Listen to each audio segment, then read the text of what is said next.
안녕하십니까, 승견입니다.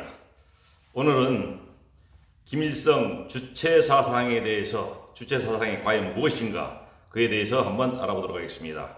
현재 북한은 완전한 공산주의가 아닙니다. 북한이 살기 위해서 고육지책으로 내놓은 이 주의가 바로 김일성 주체사상입니다.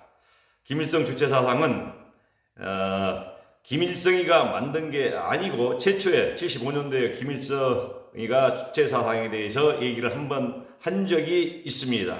한 번 있고 그리고 1982년도쯤 해가지고 김정일 시대에 김정일이 황정협이 완전히 완벽하게 거의 완벽하게 만들어 놓은 김일성 주체사상을 완전히 확고하게 북한의 사상으로 자리를 잡게 했습니다.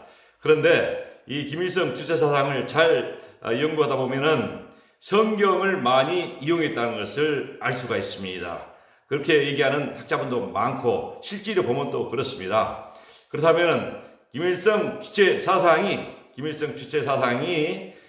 발생하게 된 배경을 한번 알아보도록 하겠습니다. 먼저 첫 번째로 소련입니다. 소련이 1848년 공산당 선언에 의해서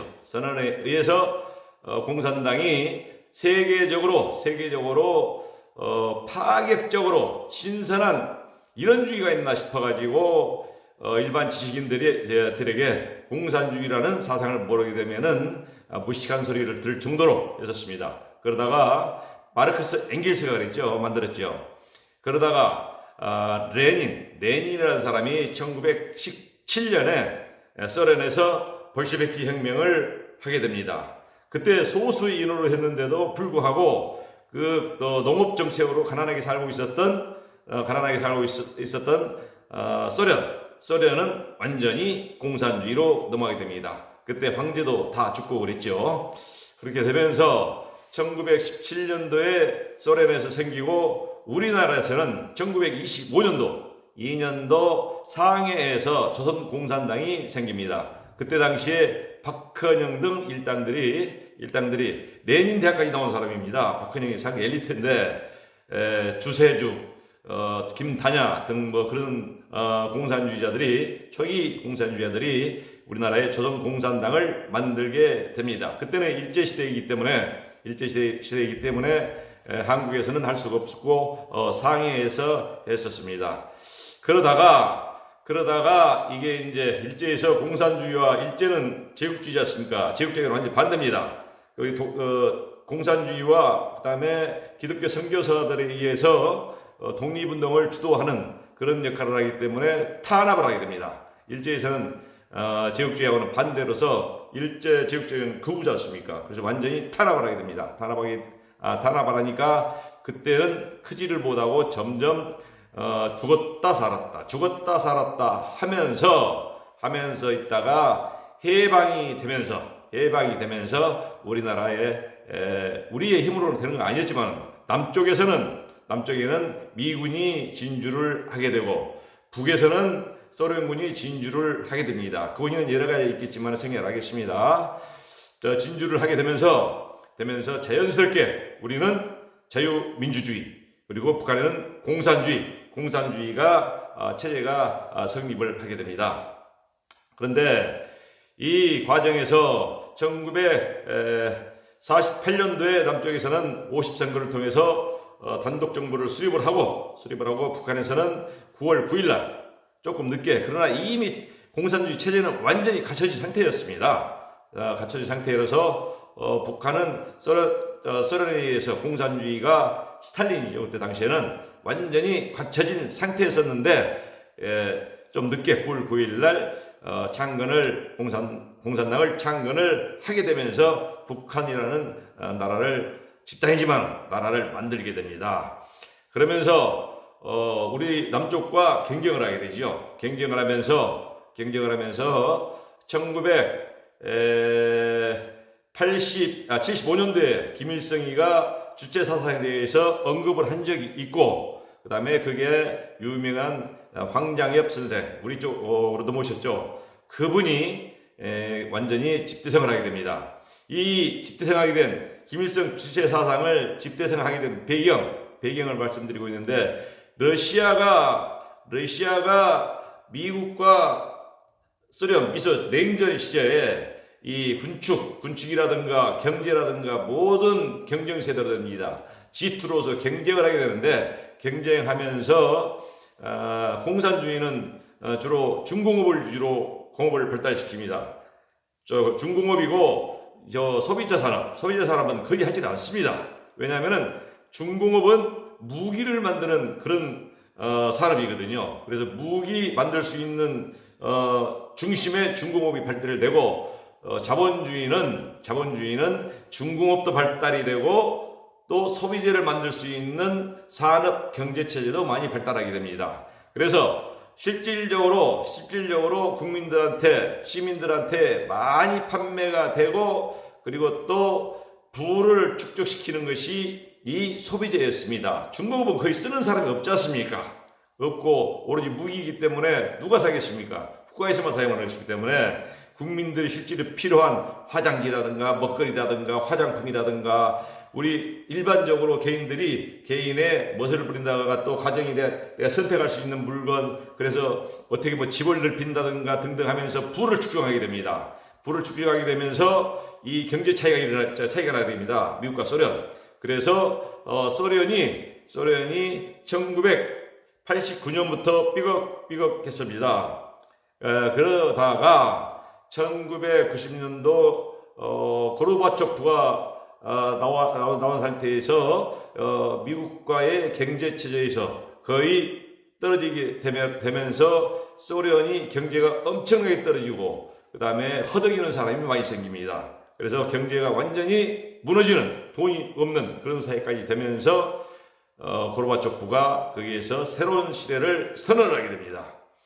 그래서 그 이후에 1991년도에 보리스 엘친이 소련의 붕괴를 선언하게 되죠. 이 과정이 쭉 91년도에 있지만은 그 90년대 후반부터 쭉 그런 과정을 북한에서는 지켜보고 있었습니다. 북한의 종주국이 어디입니까?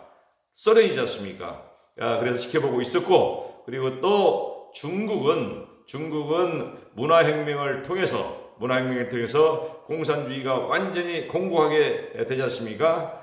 공고하게 됐었는데, 모택통이 통해서 공고하게 됐었는데, 그때 문화혁명을 통해서 혁명을 성공을 하긴 했는데, 어린애들이 이 빨간 목도리를 하고 다니면서 사람을 죽이고 등등하면서 인간적인 모습을 전혀 보여주지를 못하게 됩니다.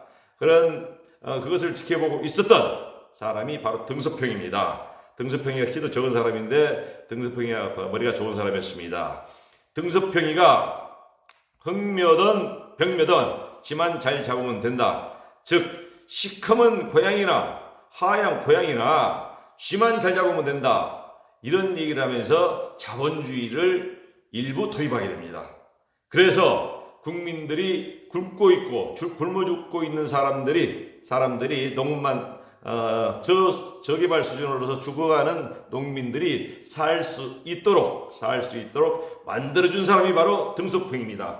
오늘날에 중국이 그래도 미국과 지금 맞짱을 뜨려고 그러지 않습니까? 오늘날 경제 부흥을 한 것이 바로 이 등소평입니다. 등소평이가 바로 빙봉 얘기를 통해서 1979년도에 미국과 수교를 하게 되고, 그러면서 자본주의를 받아들이니까 북한에서는 김일성은 아주 초조감을 느낍니다. 양쪽을 믿고 서로 등거리 외교를 통해서 종주국과 중국이 바로 접해있는 중국의 자본 등등에서 양쪽을 믿고 공산주의를 유지하고 있었는데, 6.25까지도 같이 소련의 힘, 중국의 힘을 통해서 성공을 거의 하다시피 했지 않습니까? 그런데 그 성공을 하다시피 한 그 상황을 이 김일성이가 보고 있으면서 김일성은 이게 이제 완전히 잘못될 수가 있겠다. 양쪽의 종주 세력이 잘못됨으로써 잘못될 수가 있겠다 해서 고육지책으로 만든 것이 바로 김일성 주체 사상입니다. 그래서 75년도에 최초의 얘기를 했었고, 그 다음에 김정일이가 1982년도에 북한의 완전히 김일성 주체 사상을 하나의 정책, 북한의 기조 사상으로 만들게 됩니다. 그게는 바로 황장약 선생님이 활약을 했었죠. 그래서 이 김일성 주체 사상이 배경은 이렇게 해서 만들어졌고, 그렇다면은 김일성 주체 사상이 과연 무엇이냐, 그것을 한번 살펴보도록 하겠습니다. 간단히 외우기 좋게 얘기하면은 자창이 영세로 외우면 되겠습니다. 자창이 영세. 이게 뭐냐면은 모든 인간은 지금까지 유물론으로 봤었는데, 인간은 자주성을 가지고 있고, 그 다음에 창조성을 가지고 있고, 의식성을 가지고 있다는 겁니다. 그래서 인간에게 많은 인간주의적인 정신을 심어주게 됩니다. 왜? 소련과 중국이 망해가고 있는데, 거기에서 유물론에서 너희들은 하나의 부수품이다. 노동자들은 평등하게 살기 위해서 하나의 부수품이다. 그런 정책을 계속 소련 공산주의 식으로 밀어붙인다면은 나라가 위태롭다는 것을 머리로 간파를 하게 됩니다. 그래서 너희들은 인간은 우수한 존재다. 그래서 자주성, 창조성, 의식성이 있는 존재다. 이렇게 얘기를 하면서 북한 주민들을 올려주는데, 이렇게 올려주는데 대신 인간이 일이라는 똑같은 평균적인 가치관을 가지고 있는 것이 아니지 않습니까? 그래서 공산주의는 우리는 계속 밀어붙여야 된다. 남쪽에 우리의 역도들이 있기 때문에 남쪽을 반드시 우리 적화해야 된다 해서 그 주장을 합니다. 인간을 주민들을 올려주면서 공산주의 사상을 주입을 하게 됩니다. 같이 하면서 그러면은 이 남쪽 사람들, 헐벗고 있는 남쪽 사람들, 초창기는 그랬습니다. 나중에는 남쪽이 잘 산다는 것을 알고 남쪽이 잘 살면 살수록 좋다. 우리는 혁명을 통해서 남쪽의 자본을 다 받아들이면 된다. 이런 식으로 주민들을 설득을 하게 됩니다. 설득을 하면서 바로 이 적화와 야욕을 하기 위해서는 반드시 리더자, 정의대 앞에 선도하는 사람들이 있어야 된다. 해서 북한 공산주의인 노동당이 독재를 하면서 전체 주민들을 장악했습니다.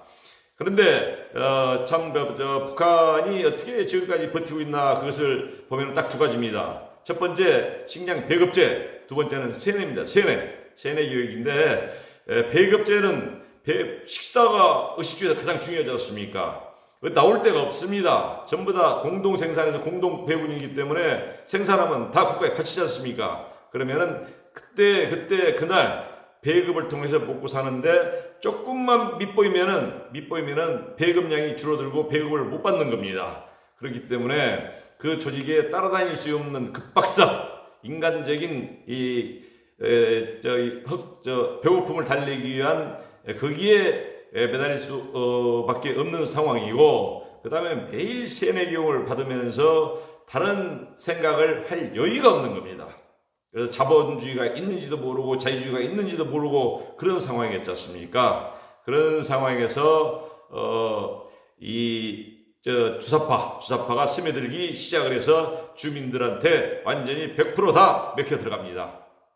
그런데 거기에다가 남쪽과의 경제 체제가 지금 한 50배 차이가 나지 않습니까? 물론 무기는 비대칭적으로 핵무기를 만들어서 상당히 강한 그런 무기를 가지고 있었지만은 그 전에는 경제 차이가 있었기 때문에 핵무기를 만들지 않은 상태에서는 남쪽한테 경제력이 딸리기 때문에 무기 전쟁이라도 전쟁 등을 거의 생각지도 못한 상태였습니다. 그래서 핵을 만들려고 그렇게 노력했죠. 햇볕 정세역으로 돈을 갖다 줘도 그걸 전부 다 주민한테 주는 게 아니고 핵을 만들고 그랬지 않습니까? 그랬는데, 그렇다면은 이 지도자 계급, 이것은 인간의 생명은 한정적인데 누가 계속 지도자로서 이 주민들을 이끌어야 되느냐, 이 문제가 납니다. 그래서 차창이 영세, 영도자적인, 즉 신적인 존재인 사람이 이끌어야만 된다. 그게 뭐냐? 백두혈통입니다. 백두혈통. 김일성이가 백두산에서 무슨 유격대 활동을 했고, 김정은이가 뭐 백두산 어디 삼지연에서 태어났고 막 그러지 않습니까? 실제로 뭐 태어났는지 그것은 우리가 연구해 보아야 할 문제지만은 백두혈통만이 지도자로서 지도자적인 영도자로서 이끌어 가야 된다 하는 것이 주체 사상파고, 다음 또 그렇다면은 또 김일성이가 죽고 또 김정은이가 죽게 되면은, 그렇다면은 어떻게 하느냐? 이 세습을 해야 될 거 아닙니까? 누군가가 지도를 해서 노동당을 이끌면서 가야 되지 않습니까?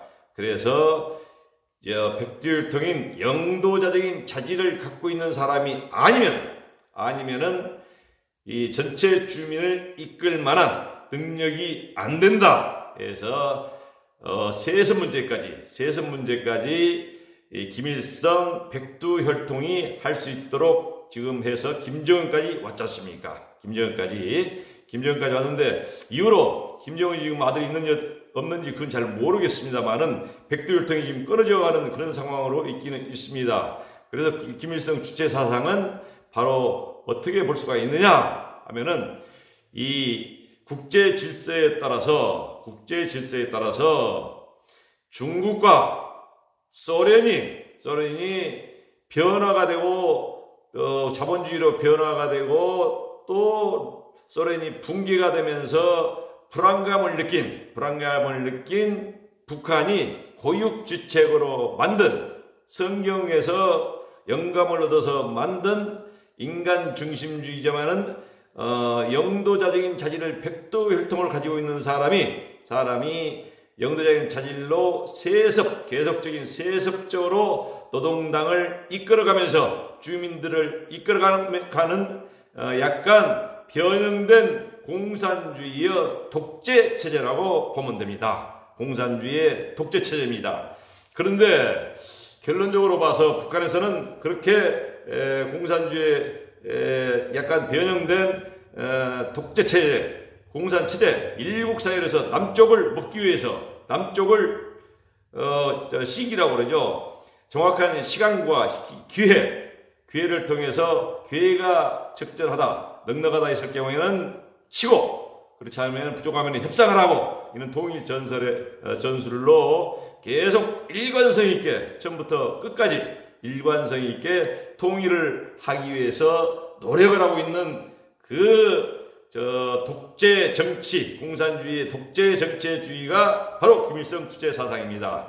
그런데 우리나라에서 이 학생 운동들이 최초에 63년도부터 일어나기 시작합니다. 물론 4.19도 있고 60년도 4.19도 있고 그렇습니다만은 한일협정 반대 63년 등등 일어나면서 82년도에 주체사상이 완성이 됐기 때문에 학생들이 87년도에 그 6.25 선언을 통해서 민주화가 됐음에도 불구하고, 그때 이미 김영환, 또 이동호 씨도 지금 활동하고 있죠. 이동호 씨라든가 김문수 씨라든가 그런 분들이, 한명수, 그 다음에 박성준, 이런 모든 그런 분들이 주체 사상을 다 받아들이게 됩니다. 전대협, 한총련 모두 주체 사상을 받아들이는데, 어떻게 받아들이냐? 최초에는 구국의 소리를 듣고, 구국의 소리에서 계속 난파 방송을 해줬습니다. 마치 남쪽에서 방송한 것 같이 해서 해주에서 띄워주는 방송인데, 그것을 듣고 학습을 하는 겁니다. 학습을 해서 김일성 주체 사상파, 즉 그때 당시에 PD 계열과 NL계열, CD계열이 있었는데, 바로 NL계열이 반미주의를 주장하면서 민족을 해방해야 한다 하는 주의, 그게 바로 NL계열인데, 그게 주사파입니다. 주사파가 주도권 헤게모니를 갖게 됩니다. 그리고 김영환이 같은 경우는 그것을 너무 잘해서 정리를 잘해서 그것을 교육을 시키기 때문에 김일성이가 기특했습니다. 기특했어요. 그래서 김일성이가 초청을 해가지고 강화도에서 반잠수정을 타고 북한에 2번이나 가서 김일성을 만나게 됩니다. 그러면서 남쪽에 이 주사파가 완전히 헤게모니를 장악하는 그 역할을 하게 되었던 것입니다. 그런데 여기에서 중요한 것이 공산주의자 중에서 아주 악독이 태어납니다. 머리가 천재 악독이 태어나는데 그게 바로 안토니오 그람시, 이탈리아 공산당 중앙위원인데 이 사람이 불행한 사람이었습니다. 어릴 때 다치고 등등해서 키가 152밖에 안 된 사람인데 마르크스보다 한 50년 후에 태어난 사람인데도 불구하고 이 사람의 머리는 왜 마르크스가 말한 이 체제 자본주의가 발달하게 되면은 자본가들을 몇 명 되지 않기 때문에 노동자들이 혁명을 일으켜야 되는데 왜 하지 않느냐, 여기에서 딜레마를 빠지게 됩니다. 그래서 그람시가 선진 자본주의에서는 마르크스주의가 통하지 않는다. 즉 계급투쟁론이 통하지 않는다. 그렇기 때문에 폭력혁명용으로는 안 되겠다 해서 만든 것이 기동정과 진지전입니다. 그래서 우리나라에 80년도부터 진지전을 학생들이 추종하게 됩니다. 그래서 진지전을 통해 가지고 진지라는 것은 여러분들 다 아시다시피 진지를 파놓고 먹고 마시고 기갈성 다 할 수 있는 모든 것을 다 처리할 수 있는 것을 다 하면서 기다리는 겁니다. 기다리는 거예요. 시간을 장기적으로 두고 기다리면서 그 다음에 점점 문화적으로 지능적으로 그 다음에 또 지적으로 상식적으로 시민들이 모두 먹혀 들어갈 수 있도록 작업을 하게 되는 것입니다. 거기서는 혁명이란 말은 한마디도 하지 않습니다. 오로지 민주화 또는 자유 이런 용어만 계속적으로 막 하게 되면서 우리나라에는 어느덧 40년이라는 것이 이 공산주의 주사파에 의한 공산주의가 진지전에 의해서 우리나라의 정치, 경제, 문화, 사회, 종교 모든 면을 다 완전히 장악을 해버렸습니다. 장악한 상태입니다. 그들의 숫자는 기껏 해봐야 지금 한 5만에서 10만 정도로 보고 있지만 추정하는 사람까지 하면은 한 50만 정도. 거기에 또 옆에서 같이 추정한 사람이 한 100만 정도의 이 종북 주사파가 우리나라의 헤게모니를 완전히 다 장악하게 된 겁니다.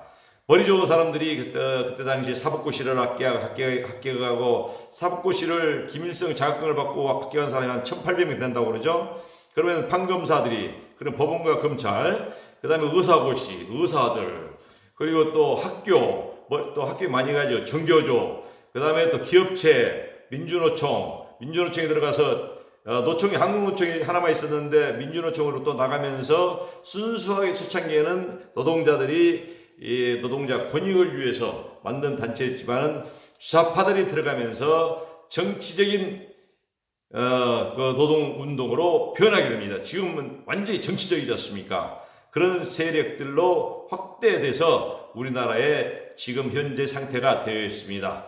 이번 2022년 3월 9일 날 대통령 선거에서 거의 국민들은 의견이 7대 3 정도로 보수주의가 우수한 걸로. 왜?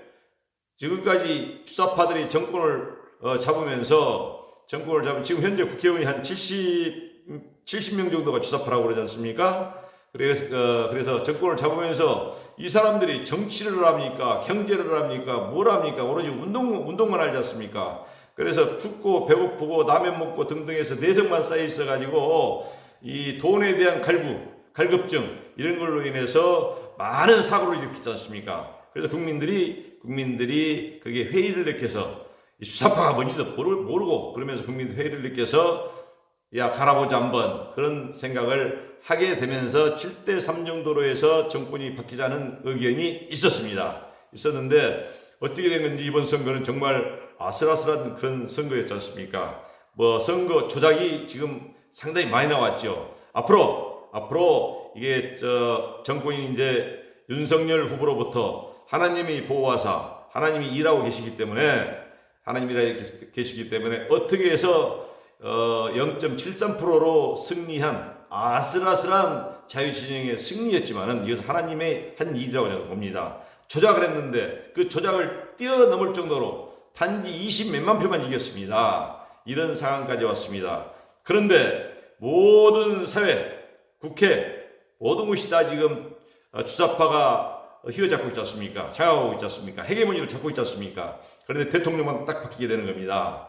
그랬을 때 과연 우리 윤석열 대통령께서 이 상황을 어떻게 뚫고 나갈 것인지 정말 우리 자유진영에서는 다시 한번 대통령께서 뚫고 나갈 수 있도록 이 잘못된 것을 법치주의, 하나도 지켜지지 않은 법치주의를 다시 살리고 선거에서 부정이 있었던 걸 다시 살리고 등등 하면서 잘못된 것을 다 정리를 좀 해줘야 됩니다. 정리를 해서 잘 일할 수 있는 자유민주주의가 다시 살아날 수 있는 그런 체제로 바꿔 나가야만이 우리 후손들도 그렇고 잘 사는 우리 후손들, 우리의 목적이 그러지 않습니까? 정치의 목적이 그러지 않습니까? 우리가 사는 것보다도 더 잘 사는 사람들, 후손들을 만들어내야 되는 것이 그 사회의 어른들, 사람들의 목적 아닙니까?